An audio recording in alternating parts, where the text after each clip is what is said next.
When I saw what was happening on that beach, I saw bodies floating, and in my mind was flashing through, there's a son, a father, that won't be coming home.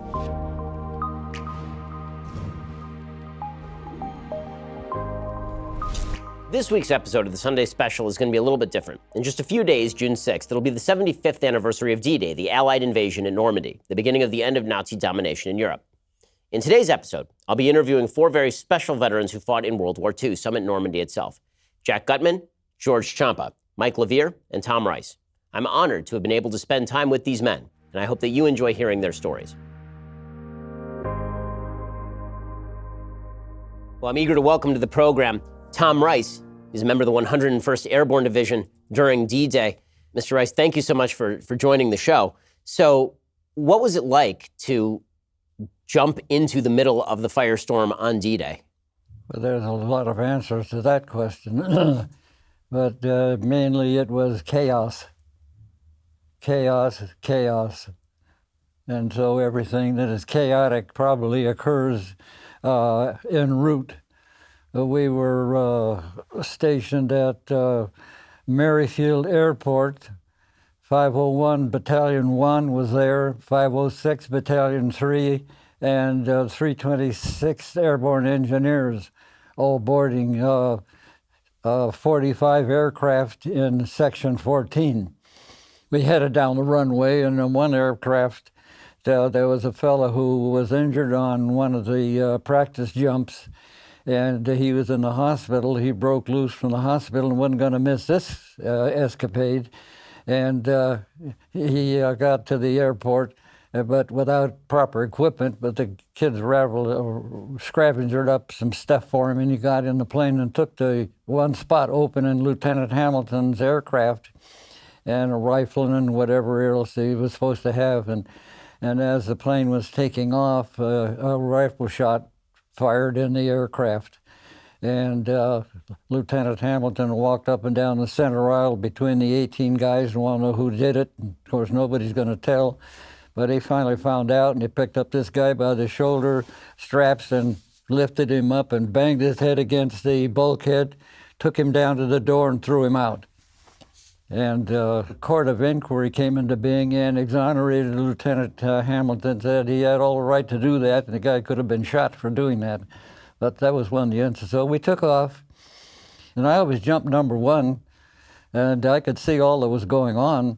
And I was looking down at 750 feet was the jump altitude, and above the door there's three lights: a white light, a green light, and a red light.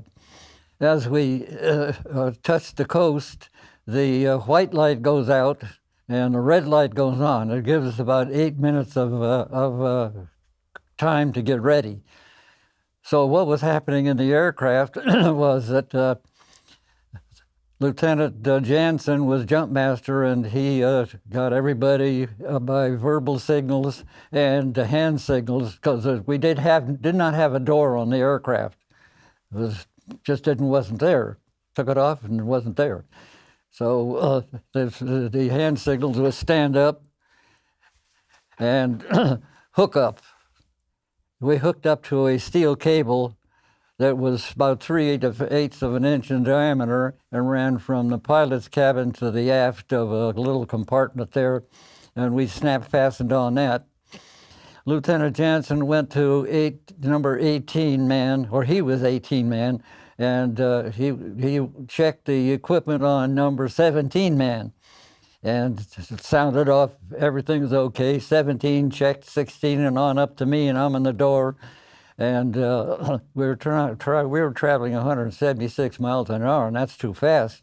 We were jumping too low. How low, I'm not sure. I got no proof, but it was low. Somewhere around 500 feet, I guess. And my left foot was in the doorway. Jansen announced that everybody ready, so we filled the air with sulfuric fumes of acid words, and we'll get the hell out of here as fast as we can. We could unload that aircraft in between 10 and 18 seconds, I guess, and everybody's pushing from the rear. So his last words, for the most part, stand in the door. And so here I am repositioning in the door. And with that speed, when I went out, the plane went up about 50 feet, I think, and because of the 6 parapacks were dropped, all simultaneously. And so that made it a much lighter load, and so that kind of glued me to the floor, my hands on the outside of the door, and as I stepped out, the prop blast caught me and slammed me up against the outside of the aircraft. My left arm got caught in the lower left-hand corner of the door.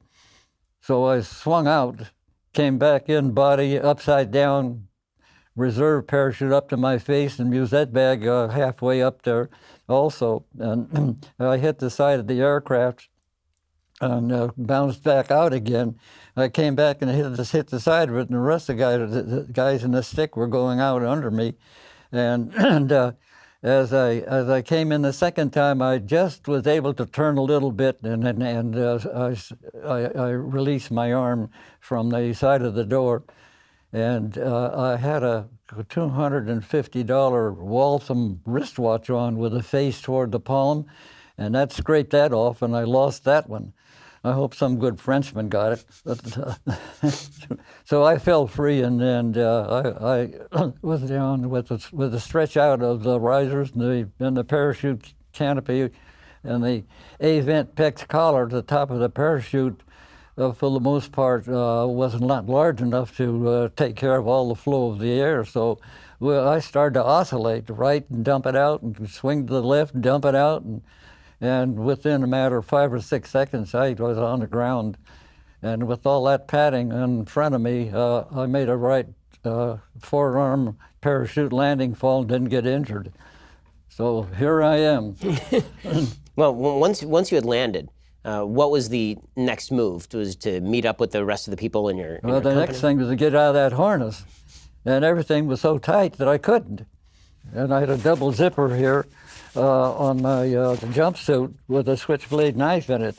And so I reached for that and opened it up, got the switchblade knife, pushed the button out, flips the blade, and I start sawing the webbing, trying to get loose from that. And number 2 and 3 man came up. They had the mortar. So we had to jump a little canal, so we did, and we recognized each other. 5 or 6 of us got together there on the roadside, and one of them said to me, I have a hand grenade with a pin pulled. I said, all right, give it to me, but once you can't put a pin back in a hand grenade. It's got a little bent end on it, and that's it. He might have pulled it and didn't know what to do with it, and or threw it away. But, okay, give me the hand grenade, everybody down.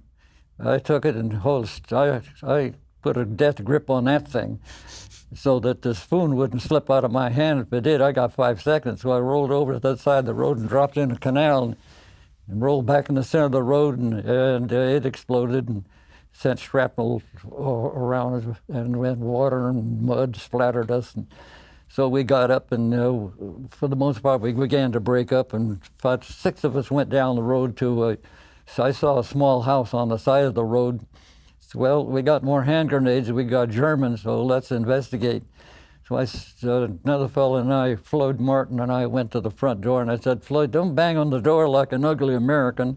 Just knock on it, and we'll see what happens. And the rest of the guys, I sent them around to the back in case there were Germans in there. So the Frenchman finally came to the door, and he had a white nightgown from shoulder all the way to the floor. He had a white tousled cap with a puffball on the end of it, same white.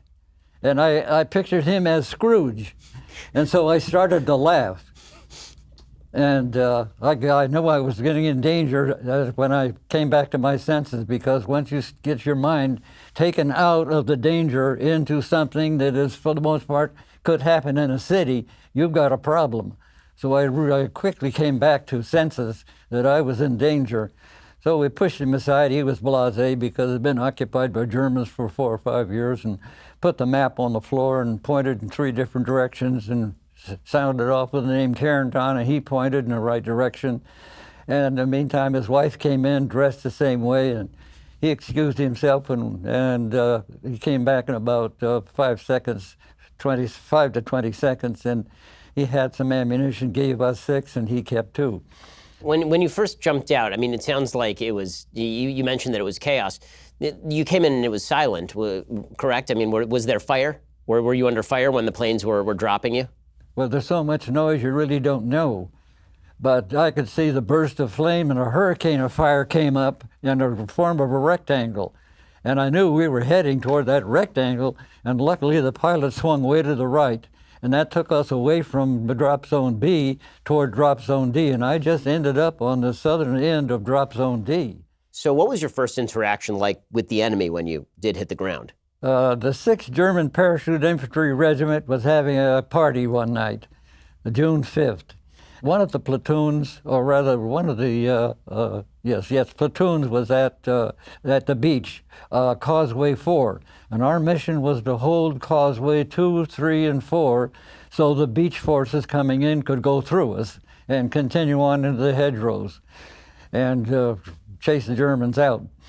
We ended up there at a place called Hell's Corner. All of this was going on. And we spotted the Germans coming in toward us from Causeway 4, for the most part having fun, smoking, and a rifle slung on their shoulder and not thinking there's any enemy around. We were also observed from Carentan, by the 1st or 2nd German Regiment. And they were pretty myopic because they saw Germans and they saw Americans milling around down there and didn't know what to do. So we set up a defense, and the Germans walked right into it. We fired on them. They had machine guns and mortars on both the ends of the defense line. And the regimental colonel, Howard Johnson, took 2 German-speaking GIs and went out and tried to get a hold of the regimental colonel of the German contingency. And he did, and he said, you guys are ready to surrender? He said, no, it's too early to surrender. We don't surrender under these conditions. So they turned around and walked back in, and they got fired on. And then half an hour later, they went out and tried it again, and they told the regimental colonel, German regimental colonel, that to have the men that are wounded put bayonets on their rifles, jab them in the ground, put their rifle butt or their helmet on their rifle butt, and we'll come out and pick them up, and we'll have a truce for a half an hour. So for the most part, that was what was going on. Now back at Hill's Corner, I was right next to a lieutenant who had jumped with us, and he had communications with the United States naval ship Quincy. And he was trying to communicate with them because Colonel Johnson wanted fire put on our rear end of our column, because the Germans were coming down from Cherbourg on N13 and were going to invade the area and get in behind us. We were surrounded. Every time we went in, we were surrounded. So we didn't want that to happen. So he was making contact, and they used the baseball lingo and for the Marsburg, who won this game and who won that, who's national champion, etc. So they made good communication, and there were 3 rounds fired. I think there were 18-inch guns. I'm not sure, but they were big, heavy ones. And I heard the first round whistle over my head, and boy, what a racket it made. It was long. The second one was short, the third one was right on, and from there I was given detail to take 2 men and go to La Barquette Lock and outpost it. So we went over to the La Barquette Lock, and I set up a defensive system. The locks were closed, the polders were flooded, and for the most part, the ones that were not flooded had Rommel asparagus stuck in the ground. They were poles, trees that were stripped of bark and branches, pointed and jammed in the ground, and then wires strung from treetop to treetop. And on some of them, they had mines. There was an anti-glider activity that took place and anti-parachute. And they told us before we jumped, make sure your legs are crossed when you come down, relax your ankles, and hope for the best. So crossing the La Burquette Lock, decided not to go into the house because if any one patrol came through, they could surround us, set it on fire, and drive us out, and then do us in real quick. So we set up in the orchard right next to the house, the right-hand side of the house, and we were about 10 yards apart, and we knew we had a pretty good idea we were being observed, because the Germans at Carenton was above sea level. And we were to stay there until called back. On the 6th, as the daybreak was coming into being, I set up a series of steel stakes and strung wire between the steel stakes, and hung tin cans full of bolts and nuts and rocks from the wires, and stretched it across the area that they might approach, the German patrol might approach from the left. Absolutely no talking whatsoever from this point on until the next morning. If anything happens, if any rattling occurs, just start shooting. And so at 2 in the morning, we started shooting. And we got one. He laid out there for quite some time, moaning and groaning, and the gurgling sound of a dying man stops all conversation, as you know. So one of the guys had some mortuary experience. He went out with his trench knife and finished him off, and in the morning we pulled the guy in and dug a trench for him, and under an apple tree, and I took a couple branches and broke them and made a Christian cross and put it at the head of it, and I cut off his wings. I still have the wings on the book I wrote. And never get caught with a German souvenir in your pants or your pocket or anywhere, because they'll do you in, especially us guys in baggy pants. As we called the Germans, green devils, Fallschirmjägers, green devils. So we stayed there until June 7th, and then we'll call back and put in reserve because the 1st and 4th Infantry Divisions had already moved through us. Well, more on that in just 1 second. But first, it's summer. The only thing more annoying than fake news are flies and other insects invading your home. Who knows where those flies were last? The fly that just landed on your hamburger could have been from anywhere, from another piece of food to, well, think about it. So we'd like to thank our sponsors over at Dynatrap. Dynatrap is the leading manufacturer of outdoor mosquito and insect traps. Now they've come up with a solution for indoor pests, the Dynatrap Fly Light. The Dynatrap Fly Light works day and night to attract and trap flies, fruit flies, mosquitoes, other pesky insects. I've got to say, it really does work. Forget those disgusting fly strips. The Dynatrap Fly Light looks like a subtle night light that plugs into any indoor outlet. Trust me, I've been using the Dynatrap Fly Light for a couple of days now. It is insane, the number of insects it has caught that would otherwise be buzzing around my home. Get yours right now at dynatrap.com. That's DYNATRAP.com.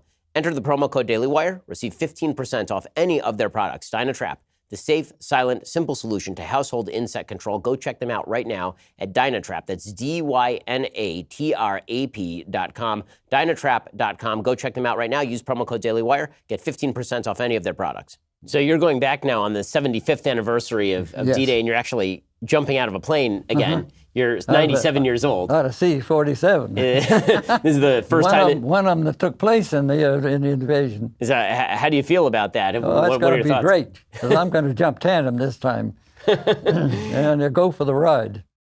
So I think there's be more than one in the aircraft. They're going to jump static line at maybe 1,200 feet, and then I got to go to 13,000. And we're going to have an American flag, French flag, and a 101st Airborne Division flag. I think we're going to tether it from weights and attach to the harness, and we come in, and we're supposed to be spectacular. We did it before at Montpellier the year before, and it worked out very nice. So how old were you when you jumped out the first time? First combat jump, 20, almost 21. What was your kind of training when you'd first jumped out? How much training did you have to go through to become 2 years, a paratrooper? 2 years plus we had, for the most part. And we did anything and everything was experimental. because airborne activities were so new that it was experimental all the way. What was your most difficult jump? Most difficult one? Was that first one in Normandy. All of my jumps were great, except that Normandy one, and those were things that I thought that they had thought of, but nobody ever thought about. A plane going up maybe 30, 40, or 50 feet when the parapacks were dumped. And I thought machine gun bullets was going to come up through the bottom of the aircraft and strike me and hit me in the vital spots and change my plumbing. Well, thank you so much for everything that you've done, and congratulations on the upcoming jump. We'll certainly be watching. Yeah. So good luck with that, obviously. Thank you so much for stopping by. I really appreciate it.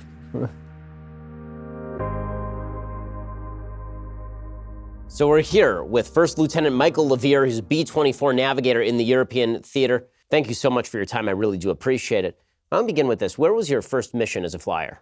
My first mission was to test what they called Azon bombings.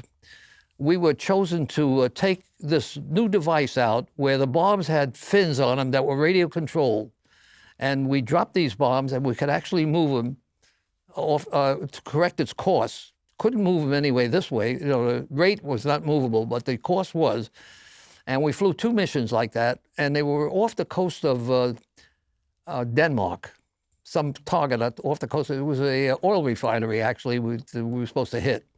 And I found that to be a rather easy mission. They usually gave you an easy one to get you used to flying, to learn the ropes, so to speak. Now, they call it a milk run, but I never liked the term milk run because even in a milk run, somebody is shooting flak at you, shooting 88s at you, and if one piece hits you and kills you, it wasn't a milk run. And I remembered it was a lot of flak. Well, you got flak on every city. They were very well defended. But we did mostly daylight bombing, so we could see these guns firing at us, and it was black. When a shell, an 88 millimeter shell, explodes in your airplane, all you see is a big puff of black smoke and a flash. And you don't hear anything really. It's not that close to you, because if it gets any closer, you're gone. I mean, the shrapnel. Every mission we went on, we came home with holes in the airplanes. Because when a shell goes off, it just splatters the whole area with flak, what they call flak, which is just fragments of metal. And we had a lot of holes. Fortunately, none of the holes were critical. So we always got back on our mission. The second mission I flew was a rather difficult one. I think we went to Magdeburg, which is deep in Germany. And that's when I really saw people getting knocked out of the sky and things like that. It was quite a sight to see a plane get hit and spiral down and see parachutes coming out of them and falling to the ground. And unless you actually see the real thing, you can't imagine how frightening that is, that it could have been you and you wind up in Germany in a prisoner of war camp. But I've seen quite a few of that. I was very lucky that we never got seriously hit to where we had to abort the mission because we were struck by German fire.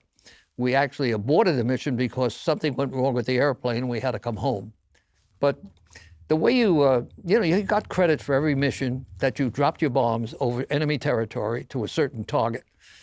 They gave you certain targets of opportunity, which meant that if you had to abort, you could pick one of these targets of opportunity, bomb it, make a record of it, and they would give you credit for a mission. So how many missions did you actually end up flying?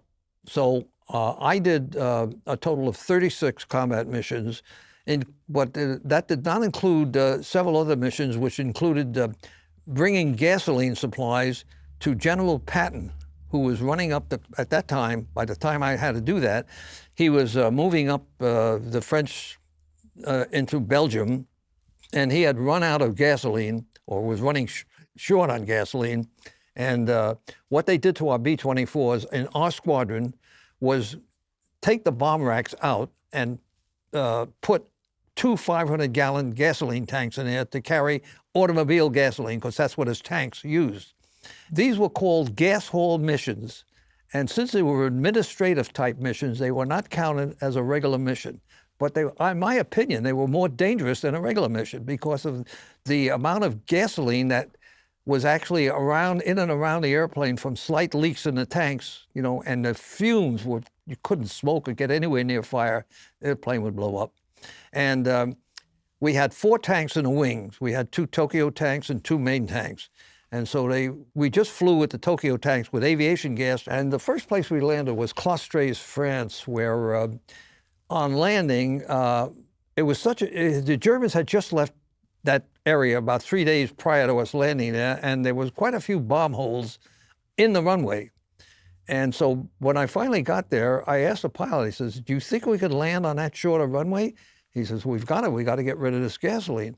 So we flew very low over the runway to look at it, and I said, there's a lot of holes in that runway. He says, well, we're going to land anyway. Unfortunately, at that point, my pilot had overshot the end of the runway too far in, and we wound up going off the end of the runway into a meadow of mud. And the plane sank right down to the bomb bays, and we were so afraid of the plane exploding, we all just got out of it and ran like heck to get out of the way. And the only other missions that I did not get credit for was at the end of the war. Many of the ground people that serviced the airplanes at the airbase during the war were now able to get in the airplane. We took 10 of them at a time and flew them over Germany, over the rooftops, to show them the amount of damage in the German. And I'm telling you, there wasn't a rooftop left in Germany when we got through with it. I mean, it was really destroyed. So in a second, I want to ask you what it was like, both dropping the bombs and also being on the other end of receiving flak. But first, time has a habit of getting away. But if you've got a mortgage or kids or anybody, depending on your income, you're going to have to spend some of that precious time getting life insurance. If you need life insurance, but you don't want to spend a lot of time comparing it, you should give Policy Genius a try. Policy Genius is the easy way to buy life insurance online. In just 2 minutes, you can compare quotes from the top insurers and find your best price. Once you do apply, the Policy Genius team will handle all the paperwork and the red tape for you. No commissions, no hidden fees, just more time saved for you. Policy Genius doesn't just make life insurance easy. They also do home insurance and auto insurance, disability insurance. They're your one-stop shop for financial protection. So if you need life insurance but you're short on time, head on over to PolicyGenius.com and compare quotes. Policy Genius is easy. It saves you money. Not to belabor the point, but it is indeed fast. Policy Genius. Spend less time comparing life insurance, more time doing literally anything else. Be a responsible adult. Make sure that everybody is taken care of in case, God forbid, something happens to you. Go check out Policy Genius right now. Check them out at PolicyGenius.com. So what was the mission that scared you the most? I mean, you've talked about a couple of the gas hull missions. You've talked about seeing the other airplanes, explode in front of you. The most dangerous mission, I think, was Zossen and Berlin, because the fortifications around Berlin, the amount of guns that they had down there defending the city was incredible. I mean, the sky was just black with flak. And Zossen was similar to Camp David. It was their headquarters where all of the German high mucky-mucks, the generals and all that, would meet to plan out maneuvers or whatever to enhance their position in the war. And we had found out through intelligence that there was going to be a big German meeting of very important generals and high people in the German army that were going to meet there. And this was close to the end of the war already. They were losing the war pretty bad by that time. And we bombed Zossen. I have never seen so much flak. I mean, the sky was black with it. So on D-Day, what was your involvement with the invasion? I was in the 2nd Air Division of the 8th Air Force, the 96th Combat Wing, which consisted of 3 groups. One of mine was the 458th Bomb Group, and I was involved in the D-Day landings, flying one mission that day to bomb airfields in somewhere behind the lines where they were going to invade Normandy.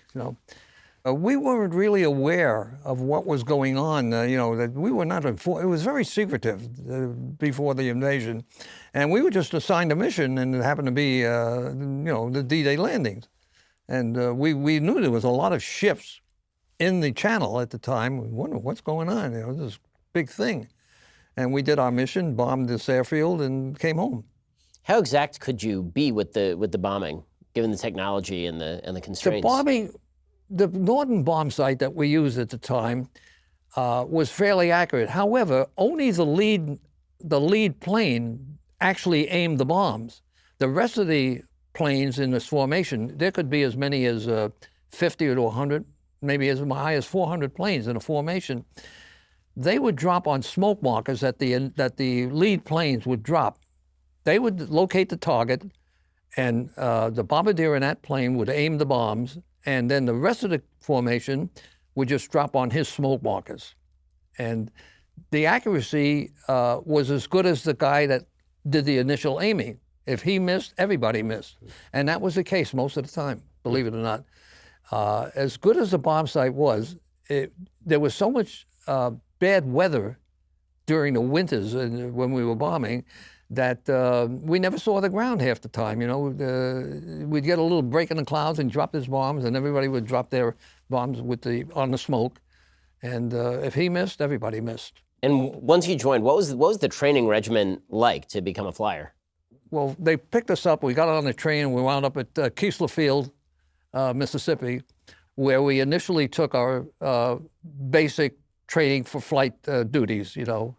And you were classified for all three, but you hadn't been determined whether you would be a pilot, a bombardier, or navigator. It depended on what the Air Force needed at the time, the Air Corps needed at the time.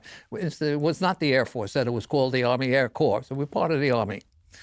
I had trouble passing through the oxygen, the high altitude oxygen chamber test.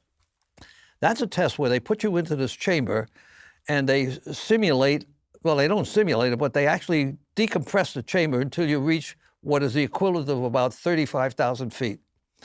And you spend about an hour in there, and at that altitude, you take your mask off, your oxygen mask, so you can feel what anoxia, which is a lack of oxygen, would feel like if it happened up in the air. They'd ask you to try to write or talk and speak like that, and so you would learn what it felt like if you didn't have oxygen. At any rate, I couldn't pass that test because previous to my entrance into the Army, I had an accident where I broke both my kneecaps. And apparently, when I got at that altitude, I got a lot of pain in my knees from bubbles or something. I don't know what it was. Anyway, I had to be decompressed and taken out of the chamber. And then they rescheduled me to try it again because I never told them about the accident. Had I have told them that, I got washed out right away because you can't have broken bones and become an Air Corps man. I was rescheduled for this test. Meanwhile, the other people that were in the chamber with me, and these were all these people that were K's, L's, and M's, you know, in their last name, had shipped out to Kingman, Arizona for night gunnery training. And while they were at Kingman, Arizona, these people were on a bus going to night gunnery practice, and that bus was hit by a Southern Pacific freight train going 60 or 70 miles an hour and killed them all. These are all the guys, and they were all killed.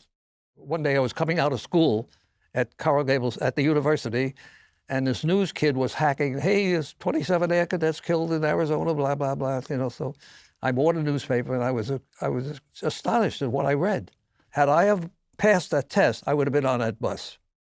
So what was the rest of your crew like? So you served with the same crew for the entire No, I did not fly with the same crew. I flew I'd say around 18 missions with my initial crew. And at the end of the war, I was assigned to take it. They were going to send me back by ship, and I didn't want to do that. I want to come back with an airplane. So they said, well, if you can get a spot on that from some guy that needed a navigator, you would get home. Because the crew that I was flying with, they dispersed and they were broken up. I don't know where they all went. But what I did is I got a hold of a friend of mine that knew a pilot that needed a navigator.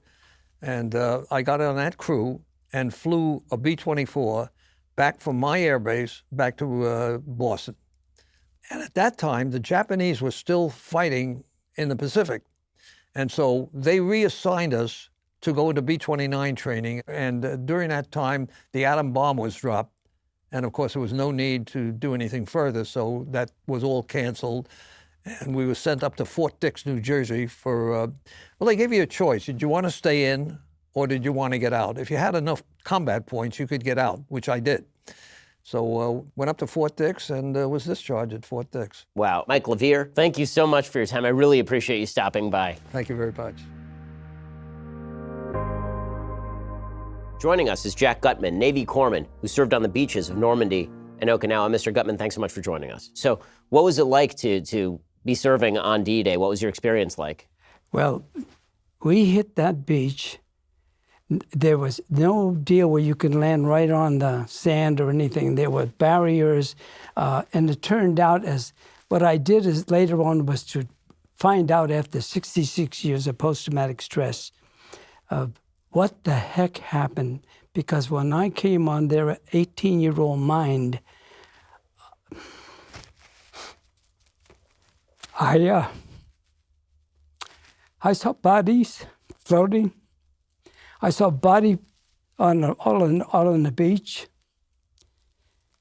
body parts all over, and it was so tough to, be confronted. I've seen blood and so forth and other things, but I tell people, have you seen Saving Private Ryan? Well, I says, just kind of double that a little bit, because the one thing Private Ryan didn't show was all the body parts laying around. And in my mind was flashing through, there's a son, a father, that won't be coming home. And you're in a, I was scared as hell. I was scared. Seeing wounded people and what was going on, and there was firing on the beach when we arrived. Even at that time, there was firing. I don't know where it was from, but there was explosions. There were mines all over the beaches and all. And what I had to find out, which I found out later, why in the heck did this happen? Why did we lose 9,000 men, for that battle? And then when I read about it, the big problem was they shelled the beaches, and then they were supposed to send over, there was actually 5,000 ships, 11,000 planes, there was 4,500 LCVPs, landing craft of various types, and then there was 150,000 troops, English and Americans and all. It was a massive force. It was something you figured, this is beyond comprehension. And then I found out why we lost so many men. It turned out that the planes that were supposed to hit the bunkers, there was cloud cover. And they said that we can't see the beach, so they said, well, think when it is, drop the bombs. So they dropped the bombs a mile at least past there, and the bunkers were not hit at all. And they had some machine guns, which I found out could shoot off 150 bullets a minute or more, and just mowed these poor guys in the first, second, third wave, or whatever it is. They was just, and one of the problems that would happen, that's why we saw so many bodies in the water and all, is that guys were jumping off, which I found out even from some of the wounded there. I was asking, what happened? And the guys were scared, and when they dropped the ramp and machine guns were mowing the guys down, they jumped off the side of the boat. Now, when that happened, all of a sudden these heavy packs that they have on them, which is at least 50 pounds or more, and they went right down. If they couldn't get the packs off, they drowned. So some guys never even got a shot off or anything like that. And it was just one heck of a mess on that whole thing with that, on that beach. What would you do from there with the wounded? My job was to assist the medical group that were already there. There were guys that had been patched up or all, and there was other guys that are not. And I tell people, no matter what they're doing, and when I speak at different places, when you're on a team and you're doing things, never think you are lone man on the totem pole. Because when I was going in, I was a corpsman, first class, really one of the lowest men on the totem pole. I was a medic to do something, but I found one interesting thing. When you come upon the wounded, and the guy is pleading, Doc, help me, or am I going to make it? And you look at him gushing blood, and you're putting packs on him and giving him a shot of morphine with the syringe, All of a sudden, I realized, now I think about it, that to that man, I was the most important thing in his life. And I try to tell people, no matter where you are on the totem pole, you do your job and do it right. went from one to the other. Some guys, it was the strangest thing to watch how some people die. Like one guy was talking to me and he says, Doc, I got wounded, but I'm going to go home. And he says, I'm going to make it, right, Doc? And I said, yeah, you're going to make it. And then he dies.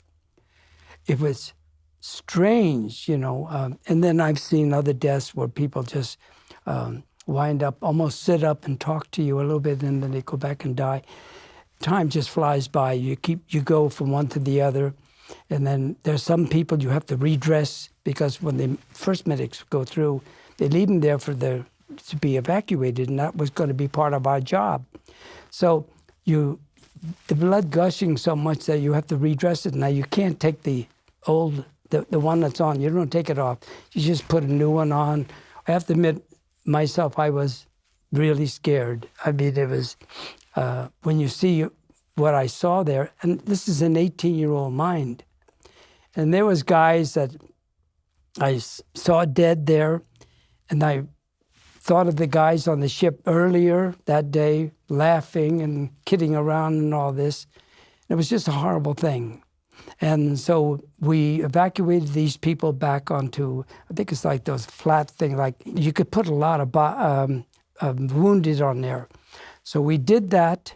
We loaded them on. And then finally, I think then we went back with the wounded, taking care of whatever wounded we had, back to the hospital, which was in Netley, England. Now, there was a guy there I took care of. He became almost like friends with me, this officer. He was a young lieutenant. And he was telling me about his wife and kid, and I just felt for him. But he was losing spinal fluid.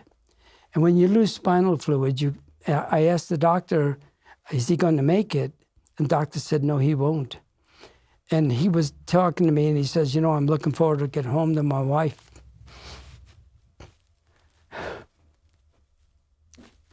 And he's saying, thanks for helping me. I know you're doing the best for me, and I'm looking forward, and I'll remember you.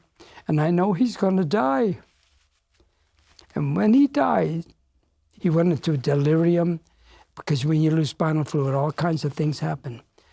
And then, if a man dies on your watch when you're in a hospital with him, not on the beach or anything, but there, you have to pack every cavity in his body so he won't leak before rigor mortis sets in. And I had to do this 4 times, here in Okinawa and everything else. And I'll tell you, Ben, it becomes very personal then. It's obviously harrowing stuff. And you had some experiences in the Pacific Theater as well. Well, for instance, I was there at the English hospital, was there for over a month taken care of. Then they gave me 30-day leave, 15-day leave. And then I figured I'm going to go to a stateside hospital, you know, duty. I've already served my deal. I went through this hell. And all of a sudden, they needed medics because they were knocking off the medics. See, in Normandy, we landed with a Red Cross and a patch on his arm, and that was fine. But in Okinawa, they did it in the beginning, and then the Japanese, but it was a target, so they were killing the medics off, and so therefore there was a big rush to have a bunch of medics over there. So I guess whether I had Normandy invasion or whatever the duty, they needed medics. And I wound up there. So next thing I was on a ship called the WWII, and we went into Okinawa, and they made the invasion there. And we lost 14,000 men in Okinawa. By that finished, 62,000 wounded. I tell you, and these are all young people. And you see so much death and everything like that. I think the picture Hacksaw Ridge brought out a very good thing on that thing. And I realized that at that time there, I was probably taking care of a lot of that wounded. I didn't know about Hacksaw Ridge or anything like that. But the other thing in Okinawa that was horrible was the Kamikaze Planes. The Kamikaze Planes of these young guys that get in. They got a bomb on the ship, and they fly over, and they just go right into the ship. Well, I was just finishing taking care of some patients on my ship, the Bowie, and I'm up on deck having a cigarette. I smoked 2 packs a day then. I don't smoke anymore. And what happened, Ben, is that all of a sudden a big gun went off right near me, and that caused me to lose half my hearing on that. And hear battle stations, so I'm running, and all these kamikaze planes are coming in. And then I see them, some are hitting some of the ships. Well, I'm running to the sickbay deal down the deck there. And I kid you not, there's a picture I had in my file and all. It's in my book too, in this book here. And that I saw this kamikaze plane coming in low, and he veered. You could see by that look, because it was between, we were like a football field, a little over a football field, between me and the battleship New Mexico.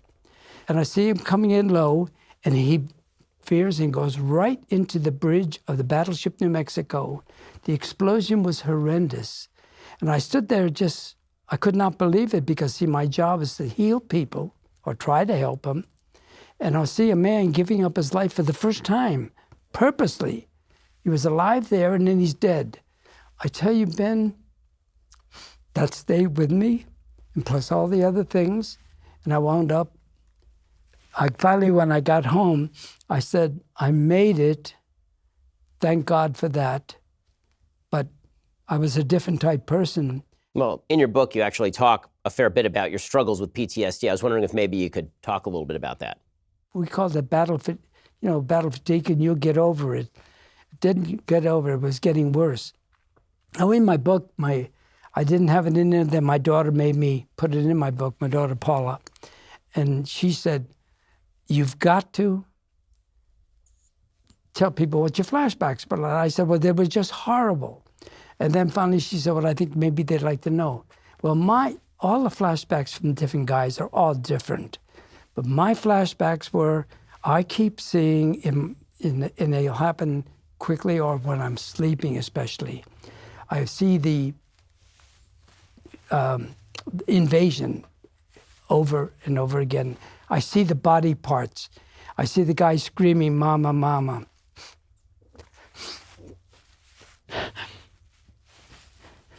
And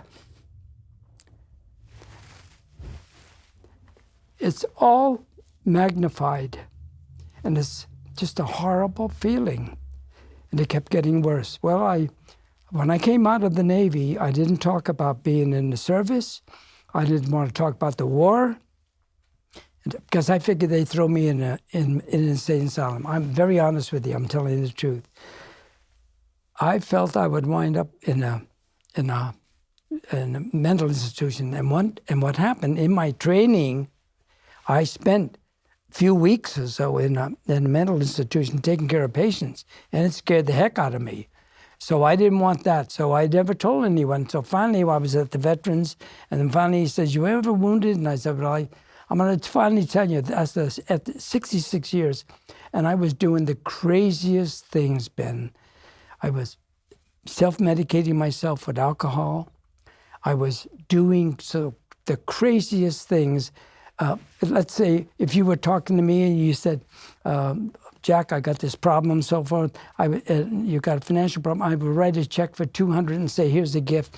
And I was draining my bank account, was not being refilled, and I was draining and causing problems with my wife. I was telling bosses off. I was doing the craziest things, and I couldn't understand, and I justified what I did, Well, it just turned out that I wound up finally telling this guy all these things that are happening to me. And he said, "You've got post-traumatic stress." And I said, "I've never heard of it," because we did not know the word post-traumatic stress. So I wound up, he set me up with a therapist, a psychiatrist first, and he gave me a bunch of tests. And then he says, "You got some serious problems." Then he set me up with a veteran, and a guy named Dylan Bender, great man, very compassionate. Well, the first session I had with him, and I was reluctant about going, but my first session with him, he took me back to Normandy. And it was so traumatic for me. I was crying. And then he said, Jack, what we're going to do is we're going to melt those cubes that are memory in your head, and then we're going to wind up. You will be able to talk about it and get back to normal. And he says, I will see you next week. And in my mind, I looked at him and I thought, and I said, the hell you will. I'm not coming back, because I didn't want to go through that again. And then he said, I want you to think about it. So I left, and I figured 66 years of doing the craziest things. If you invited me to your house, I would not bring one glass of a bottle of wine. I would bring a magnum of champagne or a gallon of wine, so I would not run out. And I was with my family on Thanksgiving at my son's house, and we are playing, I'm drinking all the wine I brought and everything. And when they set the table on Thanksgiving, and I sat down at the table, they brought the meal, my face fell right into the plate in front of my family. It was the most embarrassing thing. And they were going to have an intervention with me. And then my daughter Paula, who was like a therapist, she got me to go to a grief recovery program she was in. She's very good at it. And she got me to finally cut back on the liquor. And from cutting back on the liquor, I finally wound up going to the therapist. And I went 3.5 years with this therapist. And he finally, little by little, cured me of it. And then I was able to talk about it and then finally write a book. And this is just kind of a short book and all. I kept it very honest, and I kept the book cheap, just so I want people. I give away a lot of my books because I want people to know you don't have to be in a war to go through post-traumatic stress disorder. If you've got any kind of stress or any problem, and I tell people when I speak at different places to get help. And if you know a veteran, and I plead with veterans, if you're a veteran and you're going through this thing where you're thinking of suicide, for God's sakes, don't do it. Please. And I say this because what I went through, and now I'm able to just be free to talk about it. I go to schools and everything else, and it makes a big difference. It's made a whole change in my whole life now. I'm sorry I had to talk so much. No, please. I mean, it does raise the question, I think, that a lot of people would ask, which is there are thousands of people, thousands of men who I'm sure have experienced the same thing that you have in terms of PTSD, particularly in the aftermath of the things that you've seen. What was it worth it? I mean, what made it worth it for America to do this? You mean to go to war? Mm-hmm. Oh, absolutely, because I know, and I've seen so many things and talked to so many people, in various countries and whatever it may be too. We are not perfect, but we have the most wonderful country in the world. I just got through. I came back from Washington just this last Sunday, and it was my first time back there in many, many, many years when I was a kid there. And I went to the memorials. To see the memorials touches my heart. And when I saw Arlington, I always cry. And what was so interesting is that they had a police escort for the two buses of 60-some people. It was so exciting.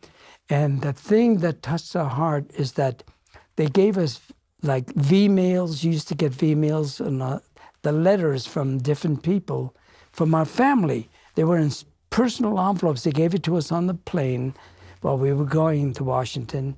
And we read them, and there wasn't a dry eye of those veterans hearing from school kids and family I got him and I was crying too. The other thing that was very emotional for me was when I got to Baltimore, those people coming from restaurants and standing out and applauding just touched your heart. You just could not believe it.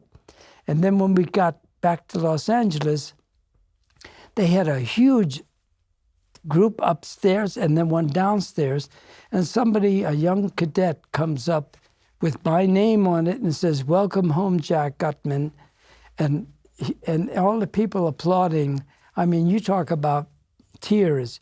That was a lot of tears because all of a sudden you realize they remember, you know, and it touches a lot of veterans' hearts. Well, thank you for coming, and God bless you. I mean, you're the one who's done the service. I just sit here and talk for a living. So, Right. Again, thank you so much. It's really an honor to have you here, and I really appreciate your time, sir. Thank you, Ben.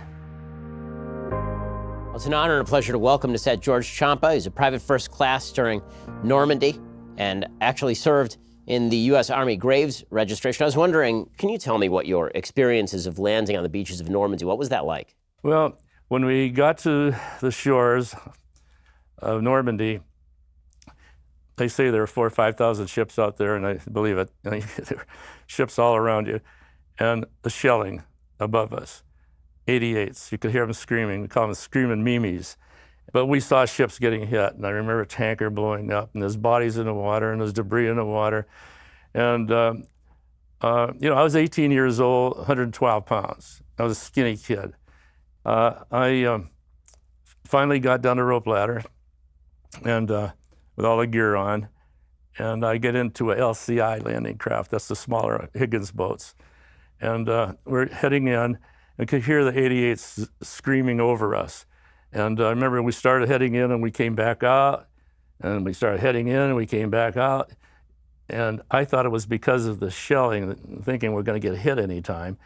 But I found out years later that the guy that's driving that thing, he's looking for a place to land because the Germans had obstacles in the water to keep us from getting all the way in, so we had to wade in. You've probably seen pictures of that. And so I was so frightened. I was blacked out momentarily. I don't remember getting off the LCI. And I talked to a buddy of mine years later, and I said, "Hey, Gus, tell me, what happened? Did we really wade in the water?" He said, "Don't you remember that?" I said, "No." He said, "Well, we did. We waded in, held our rifles over our heads and everything." So our job was to gather the dead. They didn't want any dead on the beaches, morale of other troops coming in. And so we picked up paratroopers that had landed in the channel erroneously because I don't know what happened, but they dropped them in the wrong place. And parachutes came down over them. These paratroopers are loaded with gear, and they drowned. And so we wrapped them in their parachutes and buried them. We were attached to the 1st Brigade Combat Engineers for provisions, and 4th Division landed on that beach, on Utah Beach.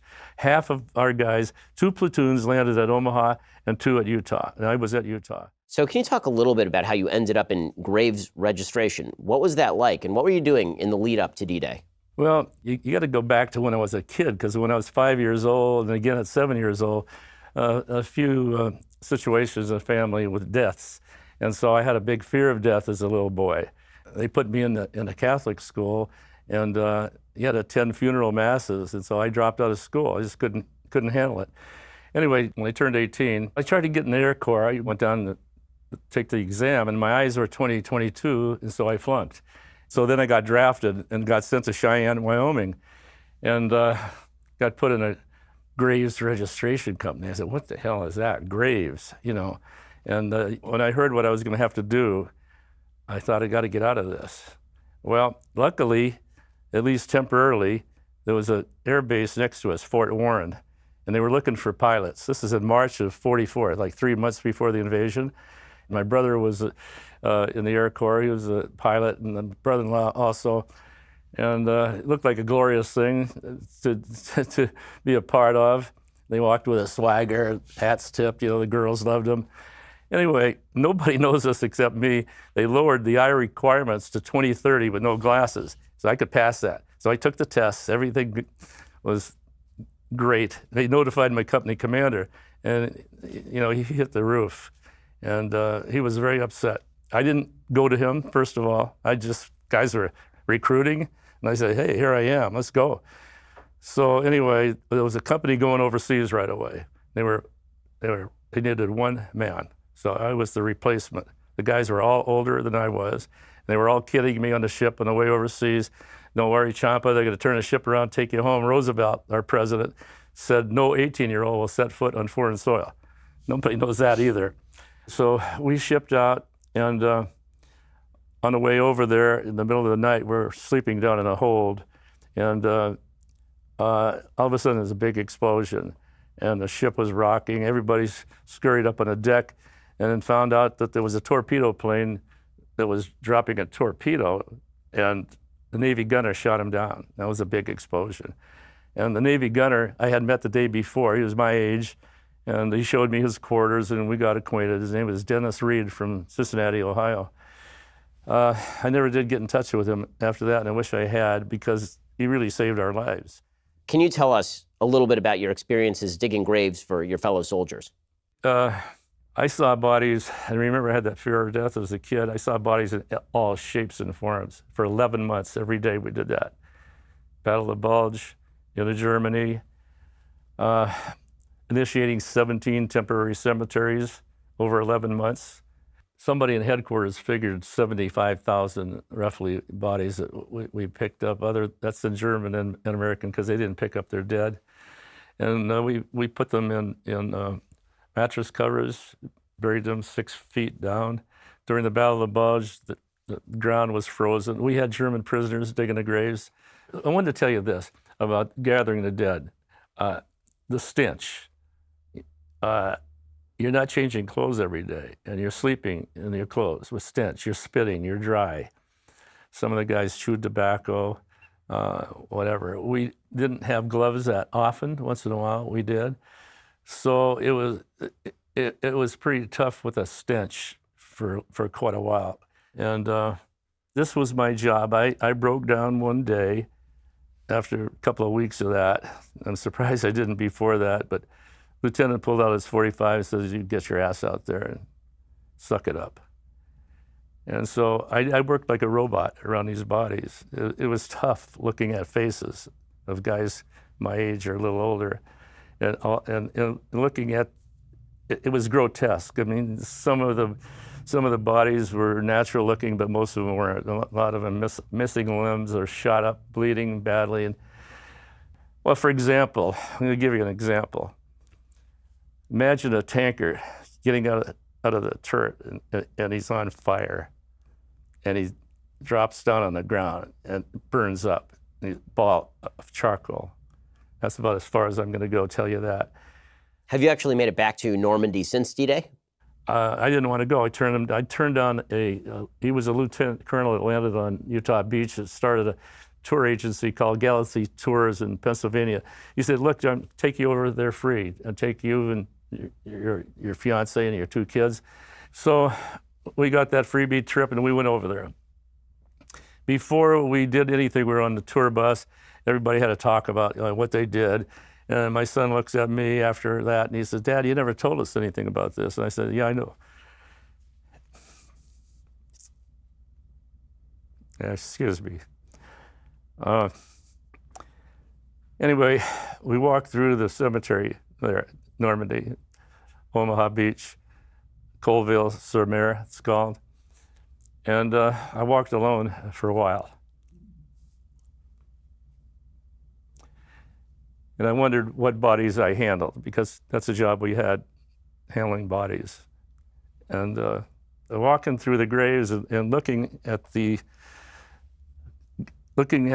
marble crosses and Stars of David, I noticed that there's no date of birth on the crosses or Stars of David, only the date of death. And that struck me, and it really bothers me a lot. Because when people walk through the cemetery, they have no idea how old these guys are. So I looked at my kids and I said, you know what, you're 21, 22 now, and a lot of these guys were younger than what you are now, 18, 19, 20. we know the high price of freedom. They're just words to a lot of people, and I can understand that. But if you've seen it, you know the high price of freedom. So that's what I've been doing since 2006. I've spoken to thousands of kids in high schools, not only here, but in France and Belgium. And I stress that. Well, thank you for doing that, and thank you for coming on the show and doing that, because education really is, I think, the beginning of reestablishing the sort of patriotism you're talking about. George Ciampa, thanks so much for joining the show. Thank you. Well, we're working to bring you all sorts of extra material as a subscriber. When you do subscribe for $9.99 a month, you can hear all sorts of new information. I asked extra questions to all of these amazing soldiers, and you can hear all of that over at dailywire.com when you become a subscriber for just $9.99 a month.